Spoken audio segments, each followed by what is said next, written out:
Salut à tous, c'est Thomas, bienvenue sur ma chaîne YouTube. À travers cette première vidéo, je vais vous parler de mon nouveau projet sportif. Let's go!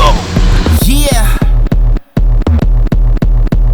The city is up in the madness. The people is giving the damage. They turn into animal savage. Serranos and hippos and mammoths. The hero is coming, I'm locked in. You know that I'm winning, I'm top 10. You know that I came from the dog pen. You want it, you get it, you drop dead. The rebel who came from the bottom. My enemies know that I got it. I'm planting my seeds in gardens, then watching them sprout and harvest. The greatest was always in my plans. Battle the kid is white flags. Not on my level where I stand. Got it, I'm shooting a hot hand. 3, 2, 1. Alors là on se retrouve à Vulène-sur-Seine, c'est la ville où j'ai commencé le tennis de table en 1996. Donc là j'arrive dans ma 40e année. J'ai été au mieux classé numéro 183 français à l'époque où j'étais au club de Ponto Combo, où j'ai eu la chance d'évoluer une petite année en professionnel, en Pro B. Alors, j'ai créé en fait cette chaîne YouTube, elle existe maintenant depuis une quinzaine d'années.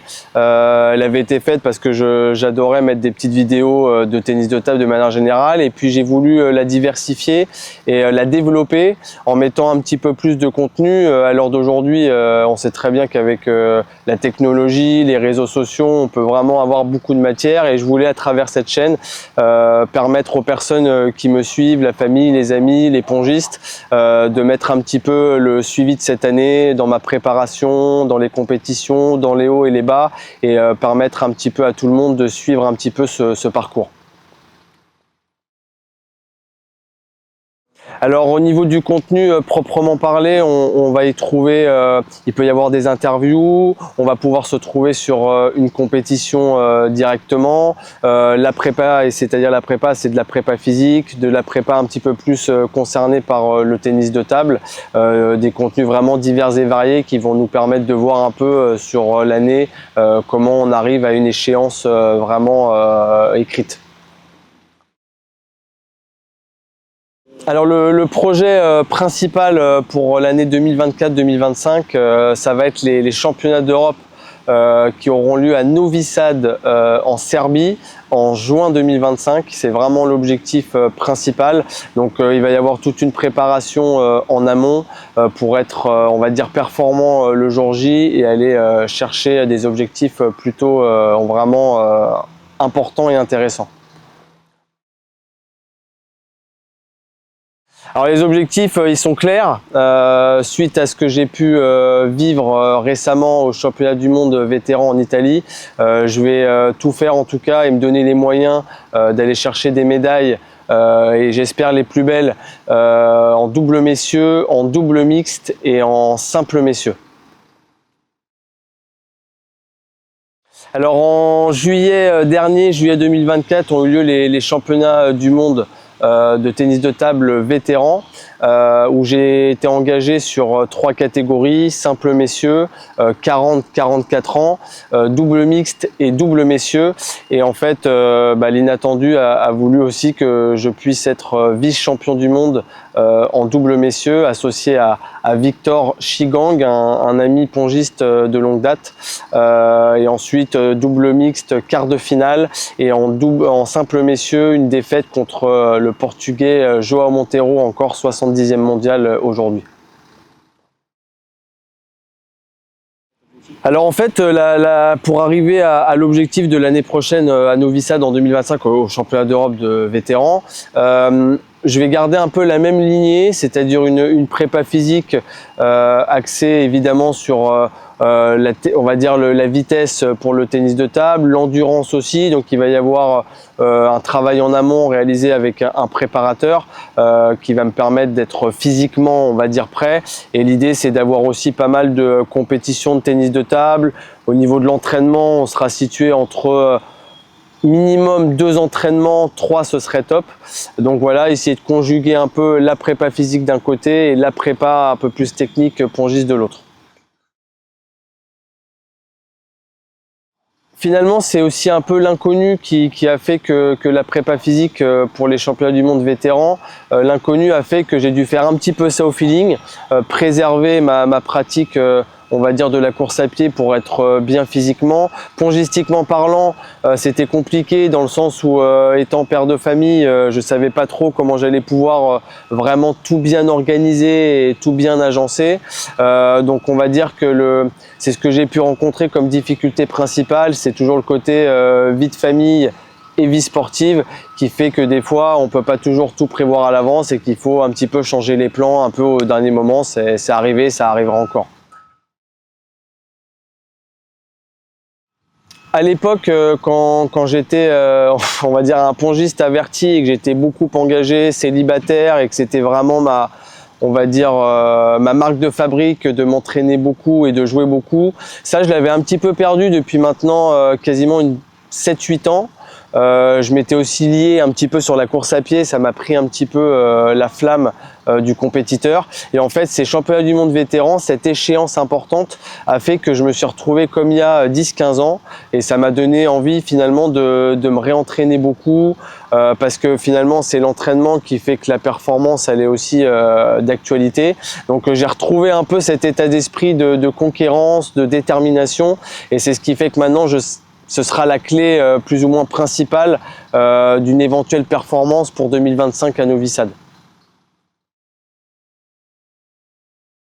Alors en fait oui, c'est vrai que la course à pied, alors elle fait partie à la base, j'ai commencé la course à pied pas pour être meilleur au tennis de table, c'est que la discipline m'a attiré, surtout la compétition hein, comme toujours. Et en fait maintenant elle vient un petit peu interagir et s'ajouter au tennis de table. Alors il faut apporter des éléments nouveaux, on va faire plus de travail de pied, plus de travail de vitesse, d'explosivité, ce qui va sur des facteurs quand même importants pour bien se déplacer au tennis de table. Et en fait oui, je m'étais lancé un challenge l'année dernière, c'était de participer à une course du Grand Raid qui a lieu à La Réunion en octobre prochain. Donc c'est la Mascarene qui va me concerner. Donc c'est une course de 70 km environ et qui va avoir à peu près entre 4500 et 5000 mètres de dénivelé positif. Donc c'est là qu'il faut avoir la ressource mentale et évidemment physique pour arriver à ce genre au bout de ce challenge.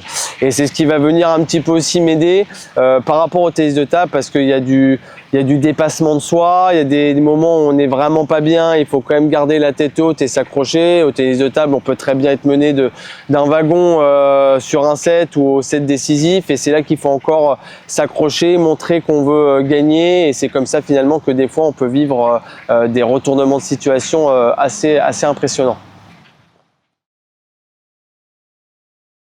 En fait, alors, à travers beaucoup de gros efforts physiques, ce qui va être important pour être aussi toujours performant et bon, c'est qu'il faut avoir une hygiène de vie qui vient un petit peu en corrélation avec les efforts donnés. Donc l'hygiène de vie, c'est le sommeil, c'est manger comme il faut, c'est beaucoup s'hydrater, penser au temps de récup, donc ça va être les étirements, les massages entre guillemets, on va dire de récupération un peu plus tard le soir. Mais c'est ces facteurs-là qui font qu'on fait attention aux moindres détails pour pas se blesser. Jusqu'à maintenant, j'ai jamais eu de grosses blessures et je pense que l'hygiène de vie qui va avec le quotidien fait qu'on évite aussi ce genre de soucis.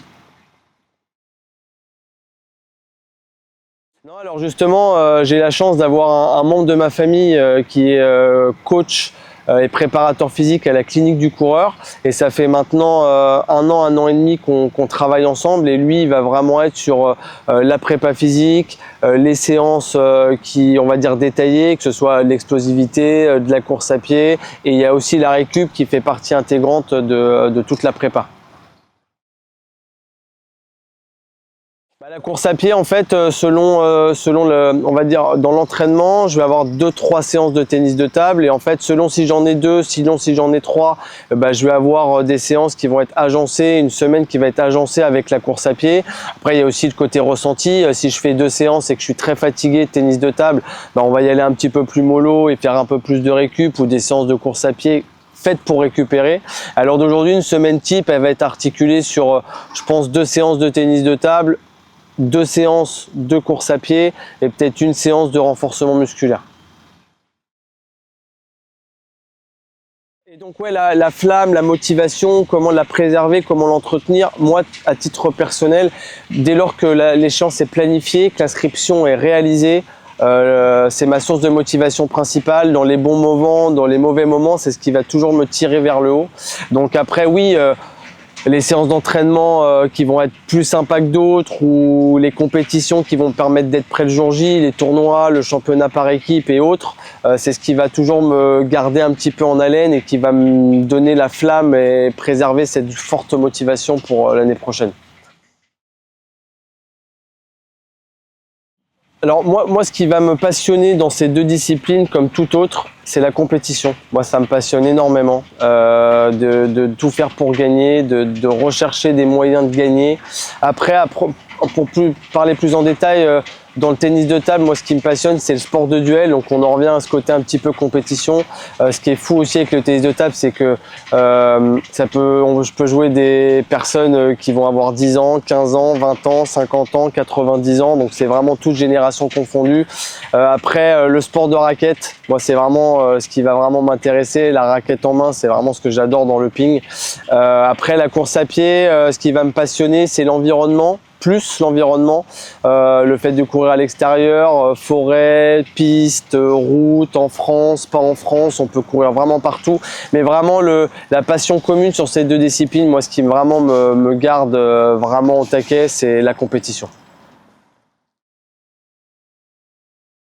Si je devais faire passer un message à tous ces vétérans, 40 ans et plus, honnêtement, moi par rapport au championnat du monde vétéran que j'ai pu vivre là en Italie, je me suis retrouvé comme si j'étais un gamin de 15 ans dans une arène. J'étais tellement stimulé par l'événement, comme quoi il n'y a pas d'âge. Souvent quand on commence un petit peu à prendre du galon, on se dit bon bah ça y est, je joue moins bien qu'avant, j'ai moins de qualité. Avant j'étais capable de, maintenant je suis capable de faire ci. Et en fait finalement à tout âge on est quand même capable de trouver des émotions extraordinaires. Moi j'ai eu la chance de pouvoir vivre ça, mais c'est pas venu tout seul, la chance se provoque. Donc faut s'accrocher, faut donner toujours le meilleur de soi-même, 15, 20, 40, 50. Dès lors que la motivation mentale elle y est, on est capable vraiment de faire de grandes choses. Donc j'encourage tous les anciens à ne pas hésiter à on va dire remettre un pied à l'étrier, et vous allez vous apercevoir que finalement on peut encore s'éclater dans une pratique sportive. Et enfin, pour conclure, évidemment, je voulais vous remercier du fond du cœur de votre fidélité, de messages que je peux recevoir, parfois des gens qui s'identifient un petit peu aussi et qui me donnent énormément on va dire, d'énergie et de mood positif pour être encore meilleur dans les bons et dans les mauvais moments. Si vous voulez m'aider, je vous invite à liker la chaîne, laisser un petit commentaire, ça peut être une critique aussi positive, au contraire ça m'aide à être encore meilleur, à partager un maximum. Et je voulais remercier, dernier petit détail, ma famille, ma femme, mes enfants, et je vous invite une fois de plus s'il vous plaît à liker et à partager. Merci du fond du cœur. Ciao. J'oubliais le plus important, s'il vous plaît, abonnez-vous.